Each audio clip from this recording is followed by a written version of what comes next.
Bismillahirrahmanirrahim. Assalamualaikum warahmatullahi wabarakatuh. Alhamdulillahi rabbil alamin.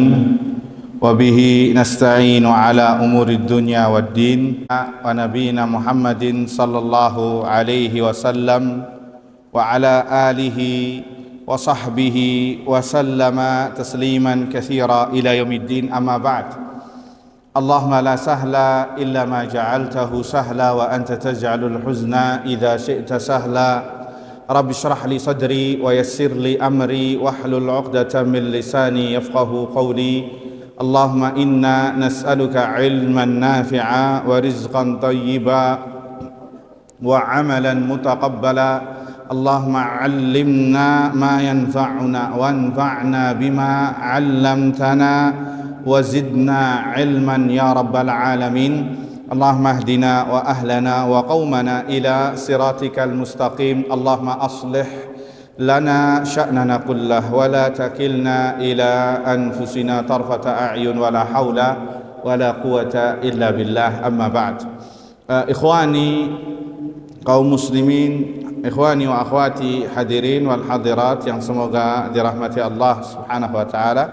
Alhamdulillah, kita panjatkan puji syukur kepada Allah subhanahu wa ta'ala yang telah memberikan kepada kita semua limpahan nikmat dan karunia-Nya, wabil khusus nikmatul iman wa nikmatul Islam, nikmat kesehatan dan kesempatan, sehingga dengan izin Allah azza wa jal kita bisa berkumpul di salah satu rumahnya dalam rangka bertafaquh fiddin, mempelajari ilmu agama Allah subhanahu wa ta'ala. Semoga apa yang kita lakukan ini adalah sebagai pemberat timbangan amal kebaikan kita di hadapan Allah subhanahu wa ta'ala. Allahumma amin. Salawat serta salam kita haturkan kepada Nabi kita Muhammad sallallahu alaihi wasallam, kepada keluarganya, kepada para sahabatnya, dan yang setia di atas sunnahnya hingga hari kiamat kelak. Allahumma amin. Ikhwani wa akhwati fid din, a'azzani Allah wa iyyakum. Judul tema yang kita bahas pada kesempatan petang yang berbahagia ini adalah ketahuilah hak-hak nabimu sallallahu alaihi wasallam. Yani ketahuilah anda wahai umat Muhammad sallallahu alaihi wasallam terhadap hak-hak nabimu, nabi anda, yaitu nabi kita Muhammad sallallahu alaihi wasallam. Kita sebagai umatnya yang mengklaim sebagai umatnya, dan mudah-mudahan seperti itu ya, sesuai dengan perbuatannya. Sudahkah kita mengetahui, mengenal hak-hak beliau sallallahu alaihi wasallam, apalagi sampai mengamalkannya? Nah, ini pembahasan yang menarik yang penting untuk kita gali bersama, mudah-mudahan bisa kita amalkan dalam kehidupan sehari-hari. Taib, sebelum melangkah lebih jauh tentang hak-hak Nabi sallallahu alaihi wasallam atas umatnya, alangkah baiknya kita harus tahu apa sih misi Allah azza wa jal mengutus Nabi kepada kita. Apa misinya Allah azza wa jal mengutus para rasul alaihim salatu wassalam kepada para manusia? Apa tujuannya? Ini penting ditanyakan dan harus tahu jawabannya. Hadirin wal hadirat yang dirahmati Allah azza wa jal, tugas para nabi dan para rasul adalah muballigh anillah, menyampaikan visi dan misi yang dari visi misi dari Allah subhanahu wa ta'ala. Tujuan agar menyampaikan kepada manusia kenapa Allah menciptakan kita. Ini tujuannya. Secara umum, hadirin wal hadirat yang dirahmati Allah azza wa jalla, para rasul diutus oleh Allah subhanahu wa ta'ala dalam rangka untuk menegakkan hujjah atas manusia, dalam rangka untuk menyampaikan, menjelaskan hujjah dari Allah subhanahu wa ta'ala, cara beribadah yang baik dan benar kepada Allah azza wa jalla. Karena kita diciptakan untuk apa? Untuk beribadah. Wa ma khalaqtul jinna wal insa illa liya'budun. Para nabi dan para rasul diutus oleh Allah untuk menyampaikan jalan kebenaran agar diikuti dan menyampaikan jalan keburukan untuk dijauhi. Dan itu semuanya sudah disampaikan oleh para nabi dan para rasul, sehingga dengannya itu hujjah bagi manusia untuk tidak bisa berkelak nanti di hadapan Allah Azza wa Jalla. Tidak bisa nanti membela dirinya di hadapan Allah Azza wa Jalla tatkala Allah bertanya, "Ya fulan, kenapa Anda berbuat syirik? Ya, kenapa Anda berbuat bid'ah? Kenapa Anda berbuat maksiat?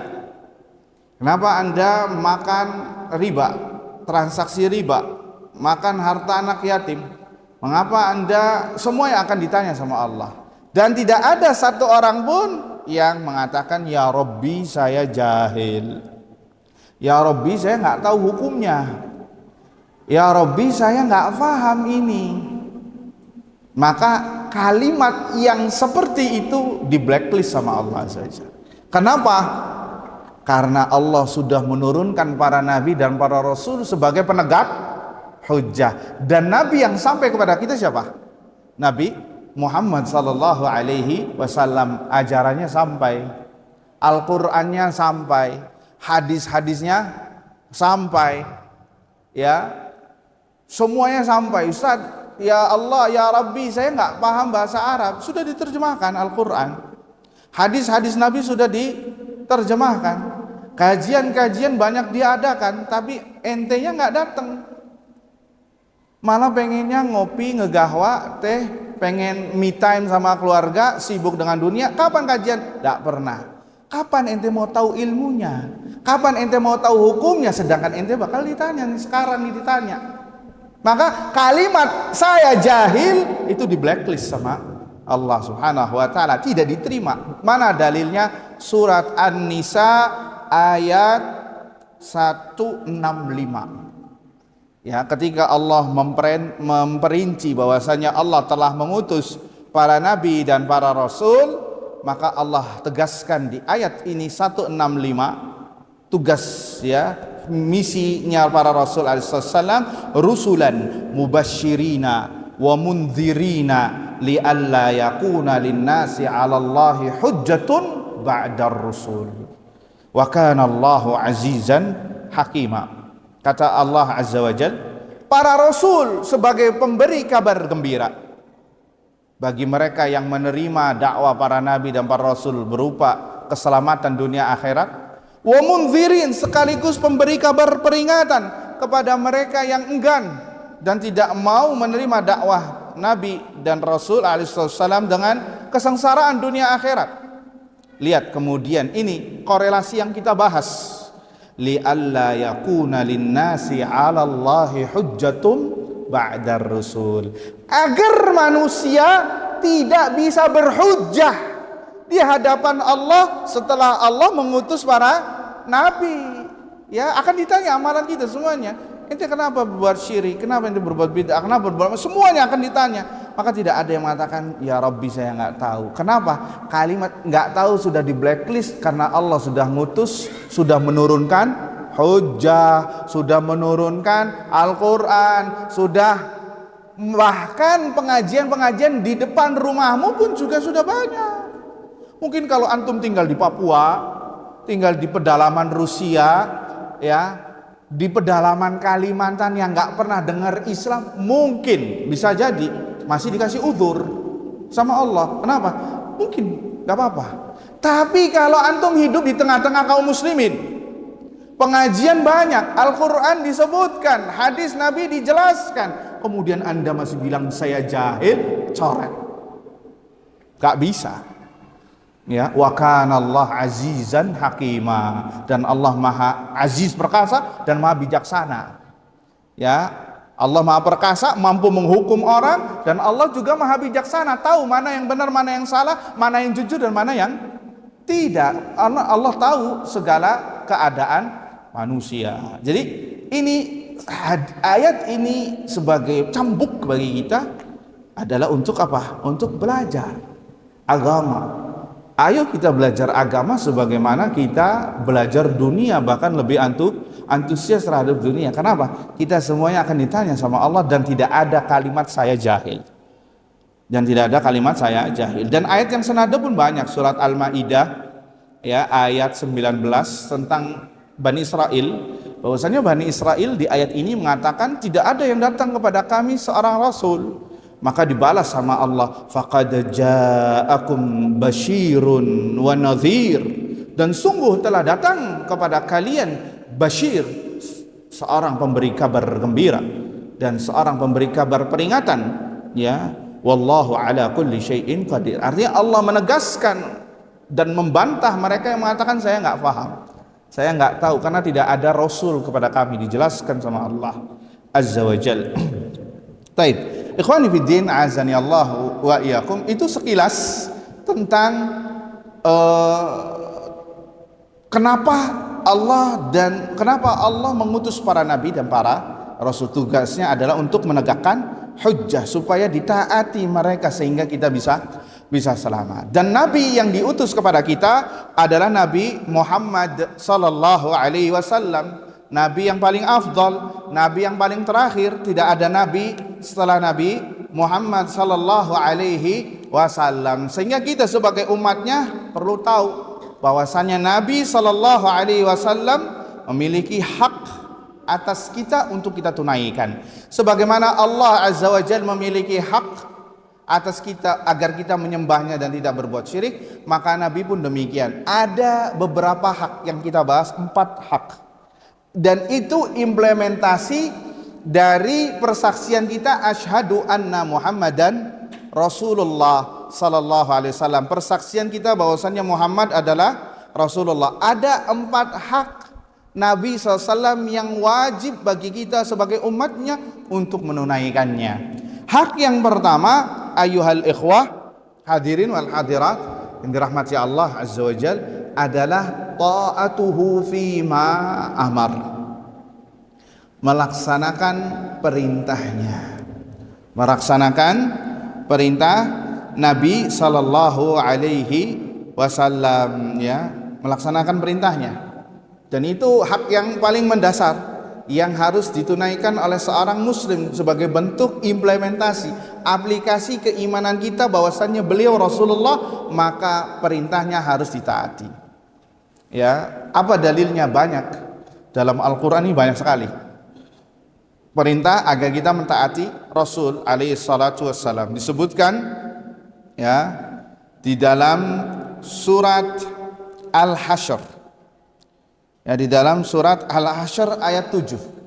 Allah azza wa jalla berfirman, "Wa ma atakumur rasulu fakhudhuhu wa ma nahakum anhu fantahu."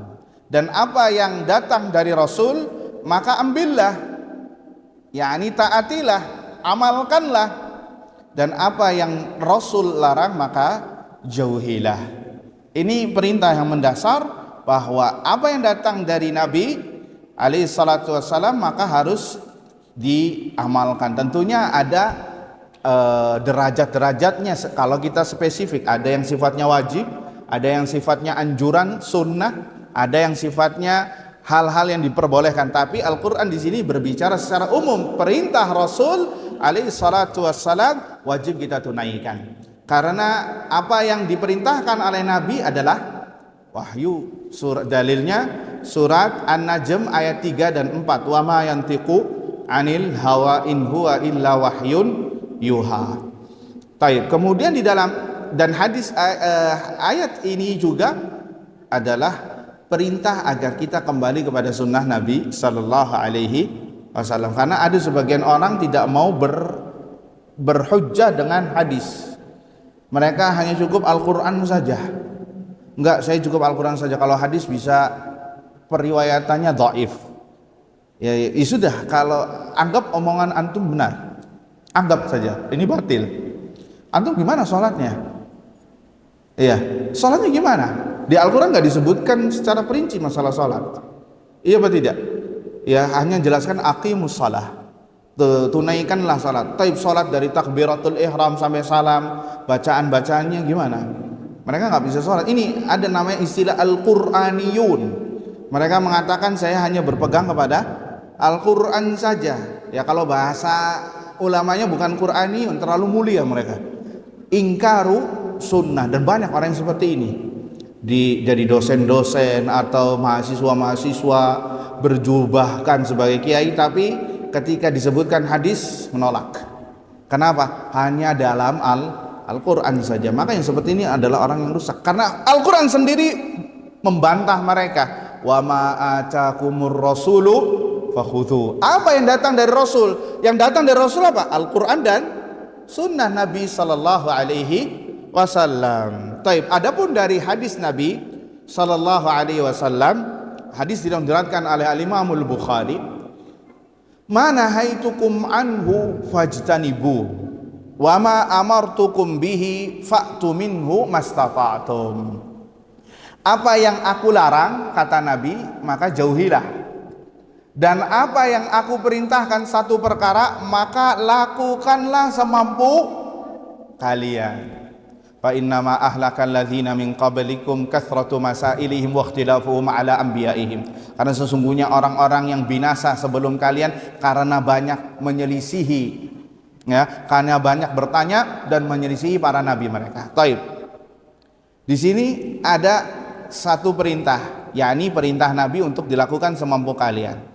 Ada satu permasalahan yang nyempil, kita berhenti sejenak di hadis ini, adalah kenapa di redaksi Nabi mana haitukum anhu fajtanibu, apa yang aku larang jauhilah, titik, ya.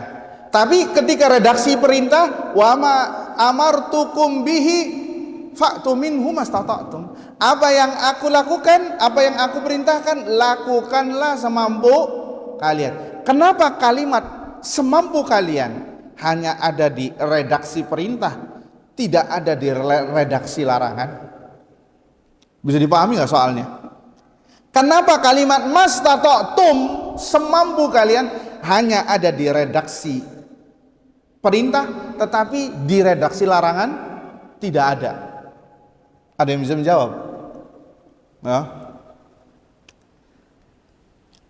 Ada jawabannya?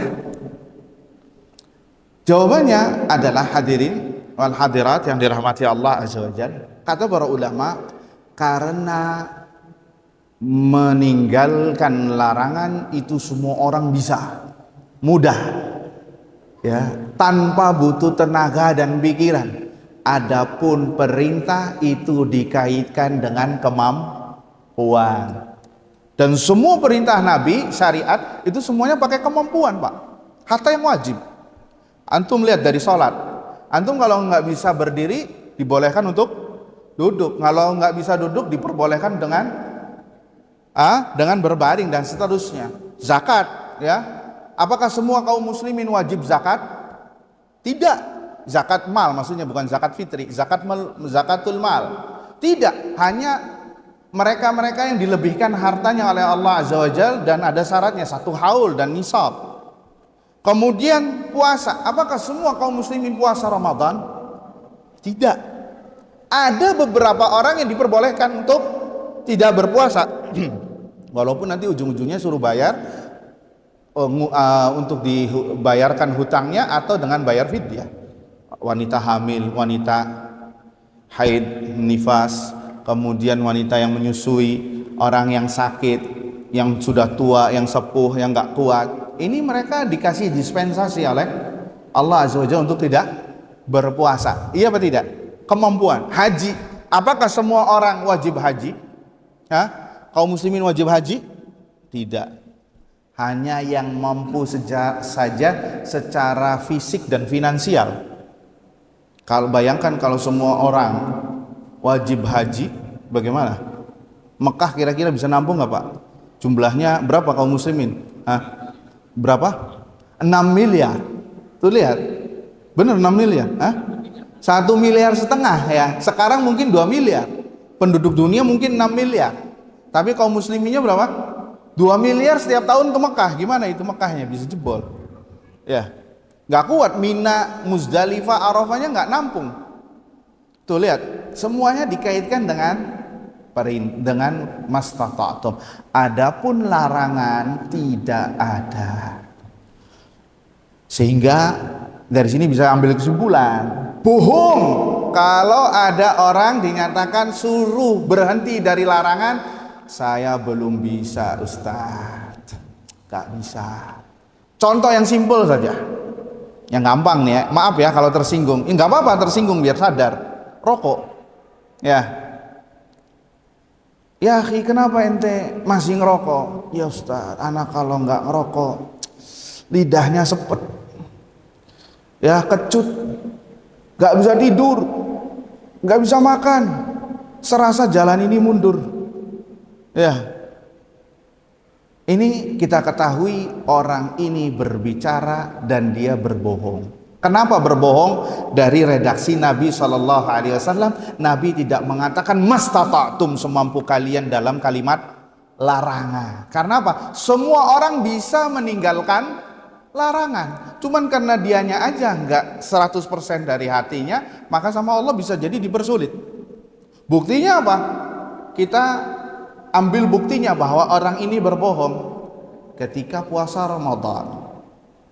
Coba tadi hujjah yang ia sampaikan, alasan yang ia sampaikan, saya kayak gini, ada nggak ketika di bulan Ramadan? Nggak ada. Dia nggak bisa tidur. Nyatanya dia paling banyak tidurnya dari subuh sampai menjelang asar. Zuhur asarnya di jamak, ya. Rasa sahur sendawanya itu sudah mendekati berbuka puasa. Ketika dia nggak bisa makan, dia yang paling banyak makannya ketika buka puasa, yang paling banyak ngabisin. Tuh lihat, ya, dia jalannya mundur, bisa itu jalannya. Tapi walaupun nanti dibuka puasanya dimulai dengan siwak Fir'aun tadi. Tuh lihat, bukti bahwasanya orang itu mampu meninggalkan larangan.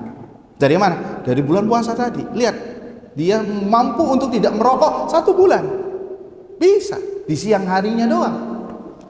Berarti ya, orang yang mengatakan saya belum bisa meninggalkan larangan, ya, karena ini dan itu, maka ketahuilah dia berdusta. Karena redaksi Nabi SAW mastata'tum tidak ada. Dan kita tahu bahwasanya Nabi SAW itu u'tiya jawamil kalim, diberi sama Allah itu kalimat yang ringkas, padat, tapi global.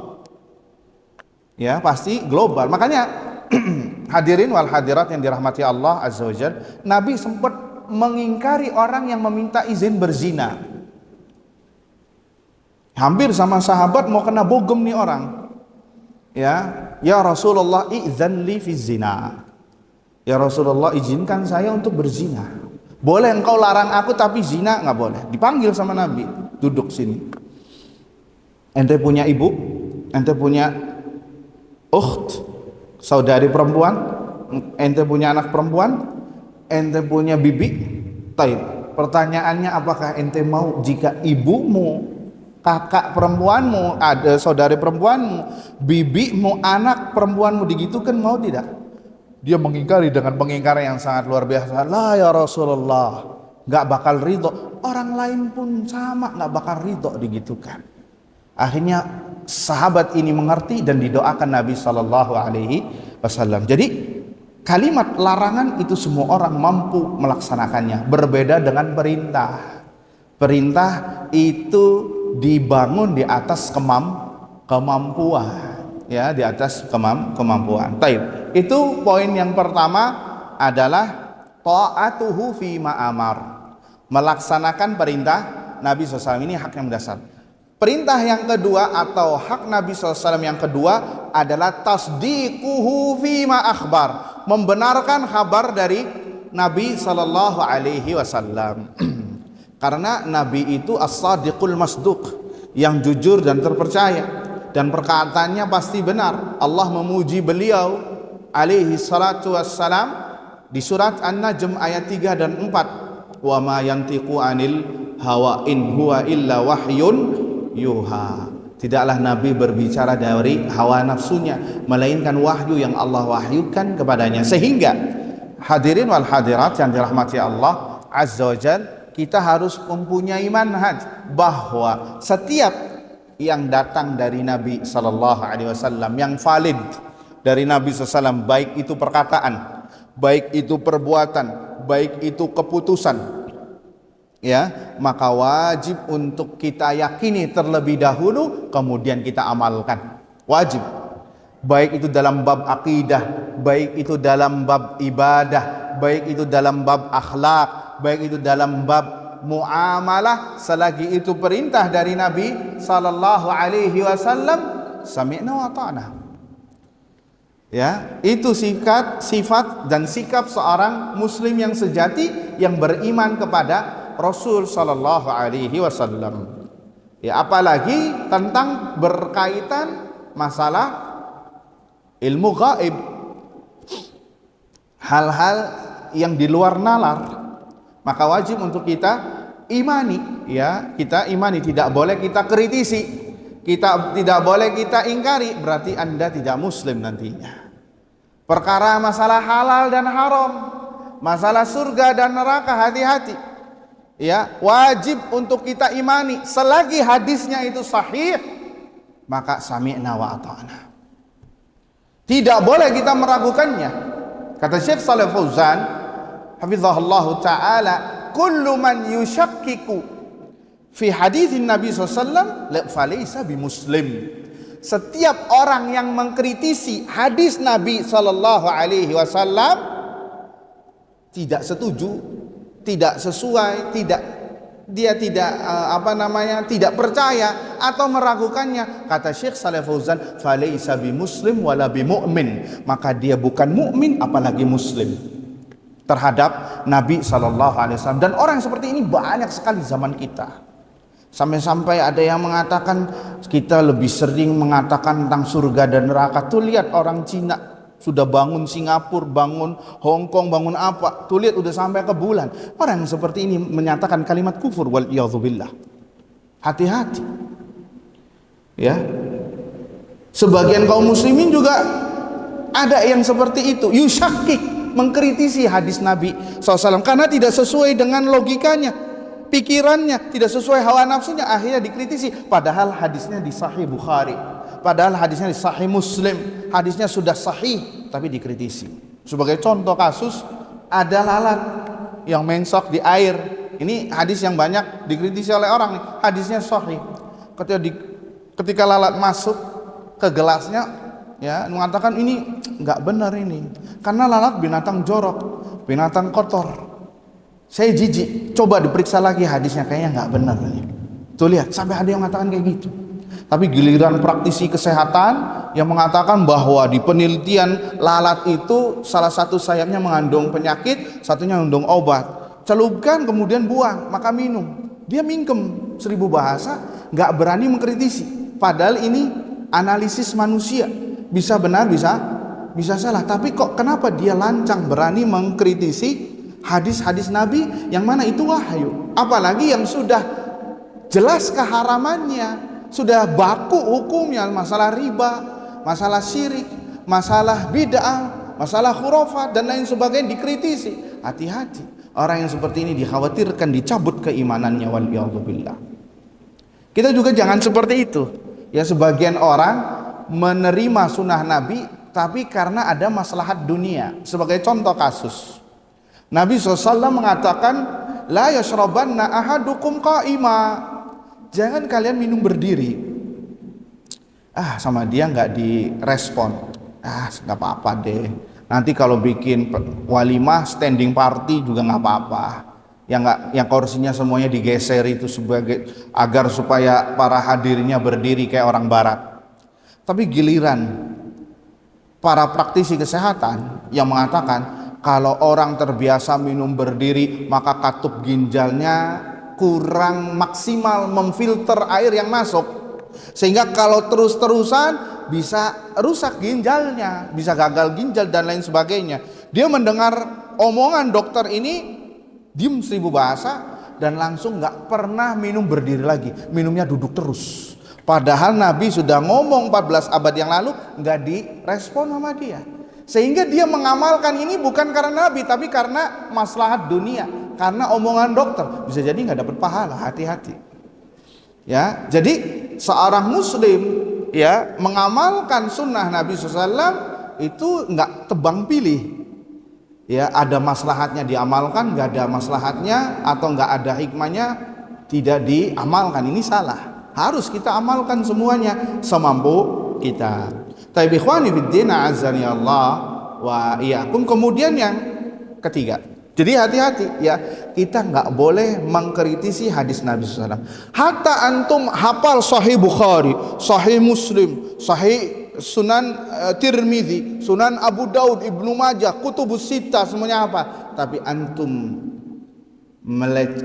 mengkritisi hadis Nabi SAW satu saja, fa anta laisa bimuslim, maka anda bukan muslim.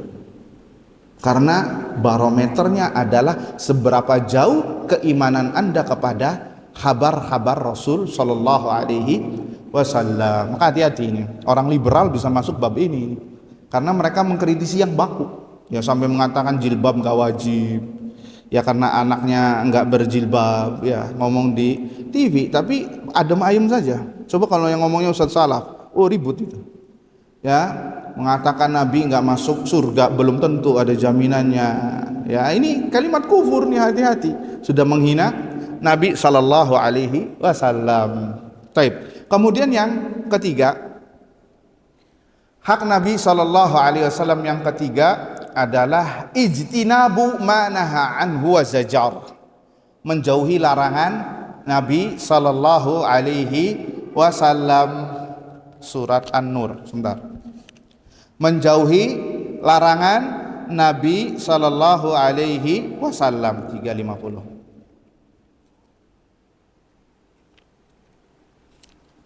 Sebagaimana Anda melaksanakan perintah Nabi Sallallahu Alaihi Wasallam, maka di sini pun juga Anda dituntut untuk menjauhi larangan Nabi Sallallahu Alaihi Wasallam. Ya, banyak dalilnya. Dalilnya tadi pada poin pertama, wa ma atakumur rasulu fakhudhuhu wa ma nahakum anhu fantahu. Apa yang Rasul perintahkan maka ambillah, apa yang Rasul larang maka jauhilah. Kemudian hadis Imam Bukhari, ya, apa yang aku larang maka jauhilah, dan apa yang aku perintahkan lakukanlah semampu kalian. Bahkan Allah Azza wa Jalla mengancam orang-orang yang menyelisihi Nabi Sallallahu Alaihi Wasallam, ya, dengan ancaman yang pedih, yang mendapatkan fitnah atau azab yang pedih. Surat An-Nur ayat 60, sebentar. Nah, 63. Surat An-Nur ayat 63. Allah mengancam orang-orang yang terang-terangan menyelisih perintah Nabi dengan azab yang pedih. Falyahzaril ladzina yukhalifuna an amrihi an tusibahum fitnatun aw yusibahum azabun alim. Maka hendaknya mereka waspada orang-orang yang terang-terangan menyelisihi perintahnya. Perintahnya di sini adalah perintahnya Nabi Sallallahu Alaihi Wasallam. Antusibahum fitnah, agar ditimpakan kepada mereka fitnah, au yusibahum azabun alim, atau ditimpakan baginya azab yang pedih. Jadi ada dua ancaman dari Allah Azza wa Jalla, fitnah dan azab yang pedih. Kata Imam Ahmad bin Hanbal, fitnah di sini adalah kesyirikan. Karena kalau sudah ada terjadi kesyirikan, ya, di satu komunitas, di satu masyarakat, maka faktor pengundang azab Allah turun. Jadi dosa itu bervariasi, Pak, dan semuanya pengundang azab Allah. Dan pengundang azab Allah yang paling kuat, kalau kata orang sekarang grade A-nya itu syirik. Kalau sudah ada kesyirikan, siap-siap tunggu keputusan dari langit, bakal ada azab dari Allah Azza wa Jalla. Karena ini masalah hak Allah. Ketika hak Allah tidak dilaksanakan dan tidak ada yang mau mengajarkannya untuk mengamalkannya, maka Allah eksekusi langsung. Ya, eksekusi langsung. Ini contohnya banyak, antum jadi saksi ketika ada gempa besar di luar pulau Jawa, tidak saya sebutkannya. Itu kejadiannya 2 jam sebelum penyembelihan kambing dilarungkan ke laut. Tuh lihat, kata wali kotanya ngomong apa? Ini supaya mendatangkan wisatawan. Tuh lihat, iya benar wisatawan. Azab Allah, tsunami dan gempa bumi datang. Tuh lihat. Ya, dan hampir daerah-daerah yang banyak yang member bencana, ya, tanah longsor, gempa bumi, tsunami, kekeringan, ya, dan lain sebagainya, angin topan, puting beliung, itu daerah-daerah yang kesyirikannya sudah over, yang sudah kental, ya. Itu azab, itu fitnah. Au yusibahum azabun alim, atau akan ditimpakan azab yang pedih. Azab yang pedih ini sangat banyak sekali, ikhwan hadirin wal hadirat yang dirahmati Allah azza wajalla. Azab yang pedih ini banyak, bervariasi. Bisa jadi hatinya keras, menghitam, tidak menerima kebenaran. Antum mau ngomong Al-Quran, mau ngomong sunnah, dablek orangnya, kelas berhati batu, nggak bakal bisa menerima. Ini azab. Nggak mau menerima kebenaran, ini azab. Atau dicabutnya nikmat ibadah, sehingga antum ibadah, sholat, tidak ada rasa khusyuknya, tidak ada rasa tumakninah, sakinahnya, nggak ada kebahagiaannya. Itu juga bagian dari azab. Atau azabun alim adalah azab yang hakiki, yang disegerakan di dunia, waliyadzubillah. Dalilnya hadis yang diriwayatkan oleh Abu Hurairah radhiyallahu taala anhu, bahwa ada di zaman Nabi sallallahu alaihi wasallam ada orang yang makan dengan tangan kiri. Boleh nggak makan dengan tangan kiri? Boleh atau tidak? Nggak boleh, haram. Itu sudah satu paket, Pak. Makan dengan tangan kanan, maaf, istinja dengan tangan kiri, itu sudah satu paket. Hatta yang kidal, tahu kidal? Kiri dari lahir, ya, itu wajib makan dengan tangan kanan, cebok dengan tangan kiri. Selain dari itu silakan, mau main badminton dengan tangan kiri, tafadhol, silakan. Tapi masalah makan dan istinja sudah ditentukan oleh syariat. Maka orang ini ditegur sama Nabi sallallahu alaihi wasallam. Ya fulan, kul biyaminik. Makanlah dengan tangan kananmu. Apa jawab orang tersebut? Mastata'at. Saya nggak bisa ya Rasul. Ini contoh bahwasanya larangan semua orang bisa melaksanakannya. Ya, mastata'at, saya nggak bisa. Kata rawi, ma mana'ahu illal kibr. Tidak ada yang menghalanginya kecuali kesombongan. Akhirnya sama Nabi SAW ditimpali, didoakan, ya, idzan lamastata'ta. Kalau kayak gitu engkau nggak bisa melaksanakannya, engkau nggak bakal mampu makan dengan tangan kananmu. Apa yang terjadi? Yang terjadi adalah, hadirin wal hadirat dirahmati Allah, bahasa kitanya ya, Nabi belum mingkem dari omongannya, orang tersebut tidak bisa menggerakkan makanan ke mulutnya. Bahasa kitanya terkena stroke.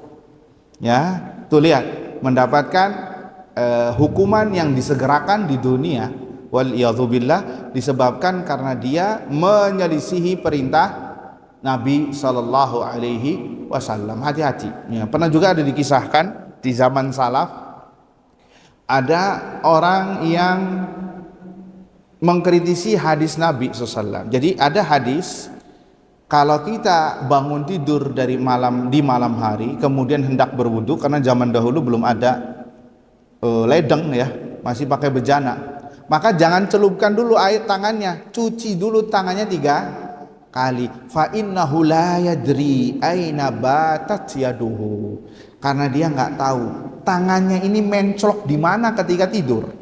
Entah itu di kemaluannya, di kubul atau di duburnya, atau terkena racun, atau terkena najis, atau terkena gigitan serangga, kan nggak tahu. Akhirnya orang ini mengomentari, saya nggak butuh sama hadis ini. Coba diperiksa lagi, karena saya tahu kalau saya tidur tangan saya tahu ada di mana, jadi nggak butuh mengaplikasikan hadis ini. Pada malam berikutnya Allah berikan azab kepada orang tersebut, tangannya masuk ke lubang dubur sampai siku. Waliyadzubillah. Tuh lihat. Ini pelajaran bagi kita semua, ya kita berusaha semaksimal mungkin melaksanakan perintah Nabi Sallallahu Alaihi Wasallam. Dan kalau antum nggak bisa melaksanakannya, silent, jangan mencibir, jangan menghina, ya, jangan sampai merendahkan orang lain. Banyak istighfar karena anda belum bisa melaksanakannya, bukan malah menghina, mengkritisi hadis Nabi SAW. Ya hati-hati, ya, yang mengatakan semakin panjang jenggotnya semakin goblok, ini bahaya. Apalagi yang mengatakan seorang dokter, profesor bidang akidah. Ini Nabi sudah meninggal, iya, tapi anda berhadapan dengan Rabbul Izzati wal Jalal, pemilik syariat ini yang akan selalu dijaga oleh Allah Subhanahu wa Ta'ala. Ya, maka berhati-hati. Kita yang sudah tahu ini sunnah, ya, apalagi sifat ajaran Nabi SAW adalah hal yang wajib, maka wajib untuk kita laksanakan. Ya, jangan sampai tenang, Allah Ghafurur Rahim. Ya, lihat, ayat ini adalah cambuk bagi kita. Hendaknya waspada orang-orang yang meninggalkan, yang menyelisih perintahnya, agar ditimpa fitnah atau ditimpa azab yang pedih. Di antara bentuk azab pedih, dibuat tidak suka terhadap sunnah Nabi SAW, benci terhadap sunnah Nabi, lebih menggandrungi bid'ah, lebih menggandrungi para tokoh-tokoh liberal. Segala sesuatu yang berkaitan dengan agama ia benci, dan lebih suka terhadap hal-hal yang sifatnya keduniaan, yang sifatnya kemajuan. Itu juga bisa masuk dalam bagian azab, waliyadzubillah, karena ia dihalangi untuk mendapatkan kebenaran, waliyadzubillah. Sudah masuk isya? Belum, berapa menit lagi? 4 menit lagi. Baik. Poin yang terakhir, di antara hak Nabi Sallallahu Alaihi Wasallam adalah an la yu'badallah illa bima syara'a. Tidaklah anda beribadah kepada Allah Azza wa Jalla kecuali sebatas yang Nabi ajarkan, sebatas yang disyariatkan. Ini termasuk hak Nabi yang paling mendasar. Ya, tidaklah anda beribadah kepada Allah kecuali sebatas yang diajarkan Nabi SAW. Di mana letak haknya? Di mana letak haknya Nabi SAW di sini? Ada hak yang besar, bahkan bisa jadi hak ini yang paling besar daripada yang lainnya. Sebelum menjawab lebih jauh, menjelaskan lebih jauh di mana letak hak Nabi, ingin kita analogikan. Anda memiliki seorang anak, ya, kemudian Anda mengumpulkan uang bisa tahunan agar bisa memberikan misal baju yang spesial buat anak Anda, ya, mungkin dari tabungan dagang, dari keuntungan, bahkan bisa jadi minjem, ya, untuk membelikan baju yang sangat spesial untuk diberikan kepada anak Anda. Kemudian Anda berkata, ya fulan, nanti tolong, misal ya, Idul Fitri, Lebaran, pakai baju ini. Abah sudah membeli baju ini, ngumpulin tahunan supaya ente bisa pakai. Ternyata di hari H, ya, waktu Lebaran, anak tadi tidak menggunakan, memakai pakaian yang antum berikan kepadanya. Kira-kira perasaan antum kayak apa? Perasaannya gimana? Ami Ahmad gimana perasaannya? Sedih, kecewa, merasa dikhianati, merasa tidak dihargai. Ini anaknya sudah besar, bukan anak masih kecil, bukan, udah besar, udah dewasa, ya, tidak dihargai, pengorbanan dan lain sebagainya. Ya, dan bahkan antum akan mencap anak antum ini adalah anak yang durhaka, misal, karena tidak menghormati dan menghargai pengorbanan antum selama ini. Nah, begitu juga dengan Nabi Shallallahu Alaihi Wasallam, 23 tahun mengabdikan jiwa, raga, mental, bahkan nyawa agar Islam ini bisa mengetuk rumah Anda. Anda bisa mengamalkan syariat Islam tanpa ada tekanan, tanpa ada ancaman, tanpa ada apapun. Tapi Anda hidup yang di akhir zaman ini, yang jauh dari Nabi SAW, lebih memilih syariat bukan dari Nabi Sallallahu Alaihi Wasallam. Lebih memilih syariat dari si fulan, kiai si fulan, dan itu yang lebih benar ketimbang yang datang dari sunnah Nabi SAW. Kira-kira perasaannya Nabi bagaimana nanti di hari kiamat? Sama nggak dengan perasaan antum kepada anak antum tadi? Sama. Dan itulah hak Nabi SAW. Anda telah menusuk Nabi SAW dari belakang. Ini bahayanya bid'ah yang kebanyakan orang alergi mendengarnya. Padahal yang pertama kali mengatakannya adalah Rasul Sallallahu Alaihi Wasallam. Ini bahayanya bid'ah. Bid'ah tidak hanya sekedar amalan Anda tertolak, tapi jauh lebih dari itu. Anda telah melukai perasaan Nabi SAW. Seakan-akan Anda mengatakan, saya nggak butuh syariat yang dibawa Nabi, nggak mau. Saya pengennya syariat yang dibawa oleh Fulan bin Fulan.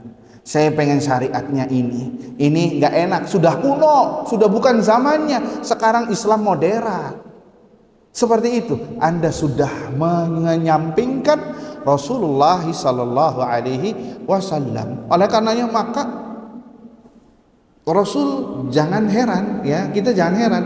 Ada hadis yang mana Rasul tidak simpati kepada orang yang diusir dari telaga beliau Sallallahu Alaihi Wasallam.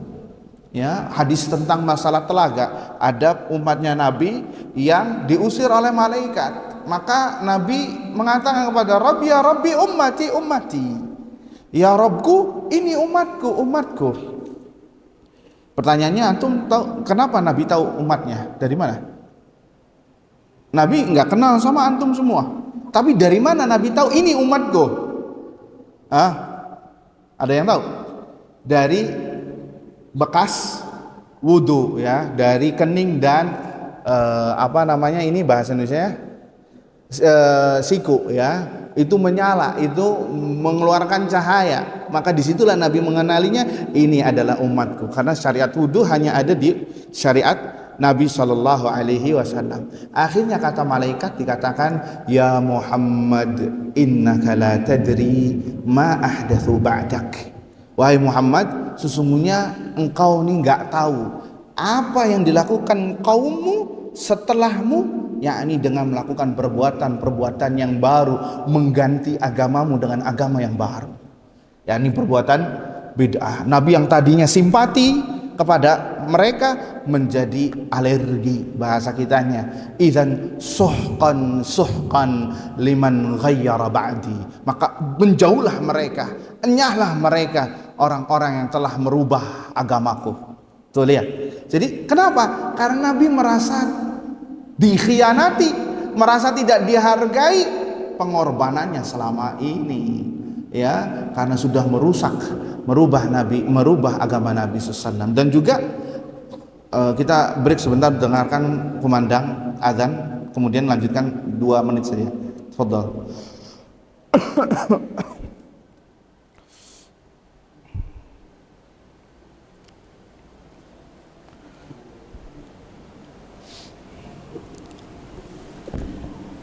Allahu Akbar, Allahu Akbar.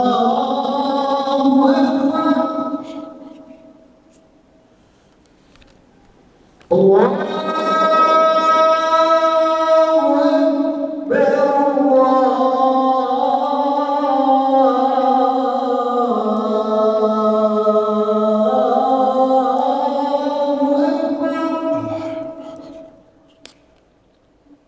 Asyhadu an la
حي على الصلاة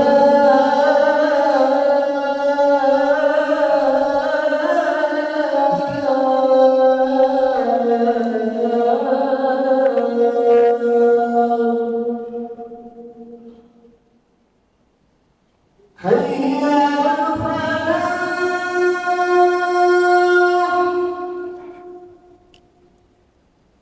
حي على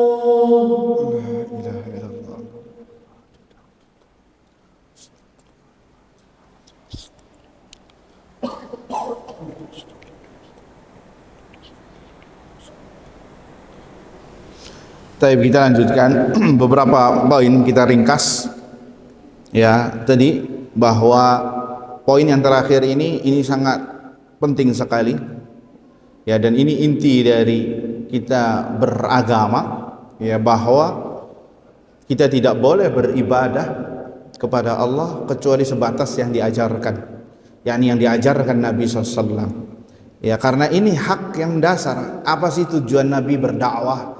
Agar kita bisa mengambil syariatnya untuk diamalkan.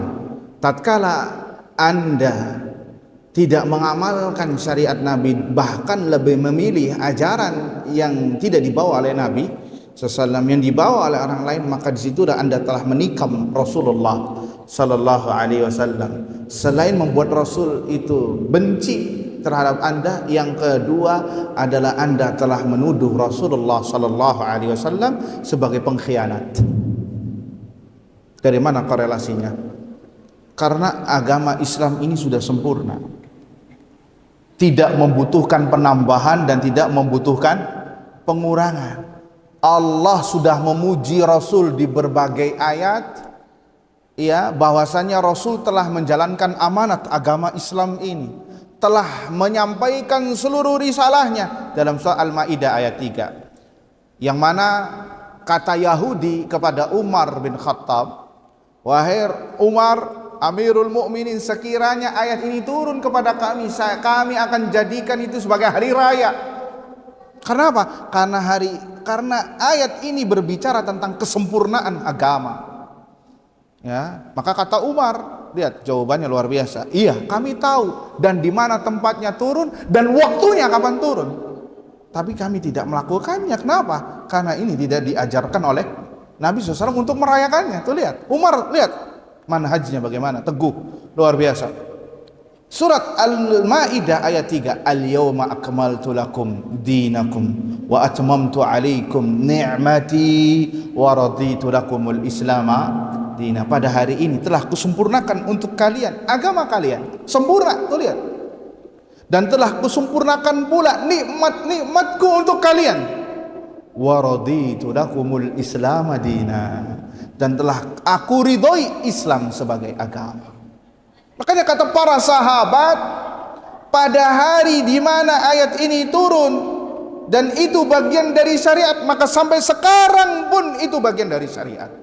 Dan pada hari tersebut di mana itu bukan bagian dari syariat, tatkala ayat ini diturunkan, maka sampai saat ini bukan bagian dari syariat. Kenapa? Agama Islam telah sempurna. Agama Islam telah sempurna, tidak membutuhkan penambahan dan pengurangan. Semua para sahabat gembira tatkala ayat ini turun, tapi Abu Bakar menangis. Kenapa? Abu Bakar tahu kalau ayat ini turun berarti Nabi pensiun. Kalau sudah pensiun, yang namanya tugasnya Nabi, berarti ajalnya sudah dekat. Sehingga kata Abdullah bin Umar Ibn Khattab radhiyallahu ta'ala anhu mengatakan, man za'ama anna hunaka bid'atan yaraha hasanah faqad za'ama anna Muhammadan khana risalah. Barang siapa yang mengira bahwasanya ada bid'ah yang baik, itu bid'ah di luar agama, bukan bagian dari ajaran Nabi, tapi itu dinyatakan baik, bagus, maka sungguh dia telah menuduh Rasulullah sallallahu alaihi wasallam sebagai pengkhianat. Maksudnya gimana? Seakan-akan dia mengatakan, Allah berfirman, al-yauma akmaltu lakum dinakum, pada hari ini telah kusempurnakan untuk kalian agama kalian. Oh tidak ya Allah, bukan, enggak sempurna agama Islam. Buktinya apa? Ini ada ajaran baru, baik, bagus, kok kenapa Rasul tidak menyampaikannya kepada kami? Berarti Rasul pengkhianat. Itu lisannya mengatakan demikian. Berarti dia telah mengatakan Rasul sallallahu alaihi wasallam walaupun tidak dengan lisannya tapi dengan perbuatannya bahwasannya Rasulullah tidaklah amin, terpercaya, justru dia pengkhianat. Oleh karenanya maka Nabi murka kepada orang-orang yang seperti ini nanti di hari kiamat.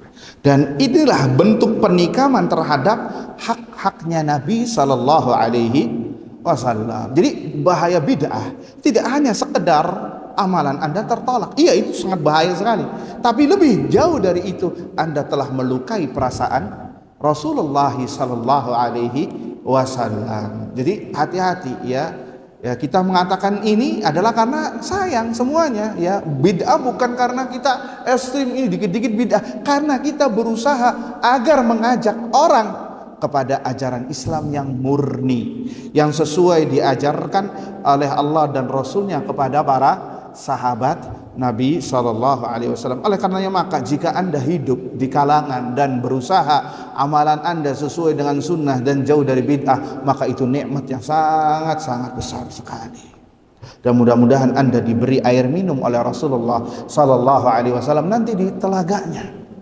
Disebutkan dalam riwayat, tafaddal, ini untuk Anda, ini untuk Anda, ini untuk Anda, ini untuk Anda. Nabi yang mempersilahkannya langsung.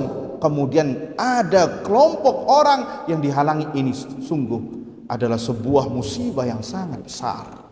Ya, oleh karenanya maka ya mari kita terus belajar sunnah ini, mempertahankan nikmat yang besar ini terus sampai kita diwafatkan oleh Allah Azza wa Jalla di atas Islam, di atas sunnah. Jangan sampai nikmat ini dicabut sekonyong-konyong seketika karena kita tidak bersyukur, karena kita nggak mengamalkan sunnah, karena kita kurang rajin hadir di majelis ilmu, karena kita banyak bermaksiat kepada Allah Azza wa Jalla, sehingga bisa jadi ilmu yang telah sampai kepada kita sedikit demi sedikit akan dicabut dari hati kita, sehingga kita berbalik lagi seperti orang awam di luar sana, nggak ada bedanya. Dan alangkah banyaknya orang yang seperti ini. Dulu hadir di majelis ilmu, sekarang ya persis seperti mereka-mereka, keluar rumah pakai celana pendek ya. Kemudian bahkan kami mendengar mereka sudah nggak sholat lagi. Tuh lihat. Kenapa? Bisa jadi karena faktor dia tidak bersyukur terhadap nikmat Allah. Ini adalah nikmat yang paling mahal, lebih mahal, lebih berharga ketimbang ahlud dunia terhadap hartanya, lebih mahal ketimbang mereka yang menumpuk hartanya untuk ia nikmati yang hanya sesaat saja. Tapi ini berlaku sampai Anda bertemu dengan Rabb Anda di hari kiamat kelak, sampai Anda bertemu dengan Allah Azza wa Jalla di hari kiamat. Semoga kita semua selalu berada istiqamah di atas iman, di atas Islam. Ya, seringlah berdoa dengan mengucapkan ya muqallibal qulub tsabbit qalbi ala dinik, ya musarrifal qulub sarrif qalbi ala taatik. Wahai zat yang membolak-balikkan hati, tetapkanlah hatiku di atas keislaman, di atas ketaatan kepadamu. Wallahu ta'ala a'lam bissawab. Baik, naktafi ila hadzal qadar. Subhanakallahumma wa bihamdika asyhadu an la ilaha illa anta astaghfiruka wa atubu ilaik. Assalamu alaikum warahmatullahi wabarakatuh.